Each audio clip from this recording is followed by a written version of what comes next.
I'm Melva Tate, VP of Programs and Professional Development for BSHRM, and I'm here today to introduce to you the big question from today's meeting, Leaders Embracing Diversity. And I have our presenter, Vicki Locke. Vicki is the Managing Director for Locke Group, LLC, a firm out of Montgomery, Alabama. Vicki is a motivational speaker, teaches communication, group facilitating. She does a little bit of everything. But what we're going to ask Vicki today is the big question. Vicki, big question. During the end of your presentation, you said you can kickstart some of these diversity measures. Tell us about that. Great.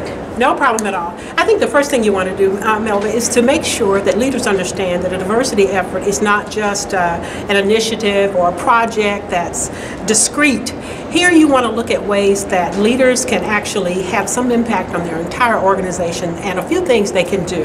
Number one is getting a feel for what people are thinking and feeling in their businesses. And one of the ways you do that is very informally. I think I mentioned during the presentation that one company that I worked with instituted something called Root Beer Float Friday. Now, sounds like fun, but there's an underlying reason here, and the premise is that once a month on a Friday, usually the last hour of the day, the company would get together and they would chip in a few dollars to buy ice cream and soft drinks. In that case, it was root beer floats, and it would be a very informal session that allowed the leaders to understand and communicate a little bit better with the people in their organizations. Now, you didn't talk about business necessarily, you didn't talk about company problems, but surprisingly, a lot of solutions would surface in the course of these informal workouts and these informal get-togethers.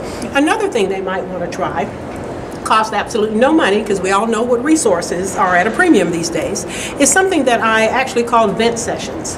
And in an event session, which can be combined with the Root Beer Float Friday, you would actually pay attention to the things you're hearing around the water fountain, the things you're hearing in the cafeteria, the problems that you're hearing around the organization, and you want to jot those things down, depersonalize them, take away any personal names or departments and what have you, and use those as ways to start conversations about how to improve the organization. Now, one of the ways the company used was to take all of these things, there were about 25 or 30 of them, cut them into strips, put them in a basket, and everybody came into the room and they picked one and they got to read it.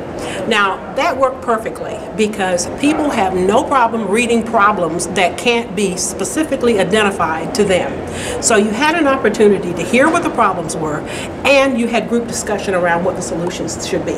Now, the things that I've mentioned here are very informal ways that people can get started in an organization to facilitate better communication and make it much more casual. And I believe that is the first step toward implementing a very successful diversity effort. Well, great, Vicki. Those are some great tips that I know many of our members will immediately start implementing in their organizations.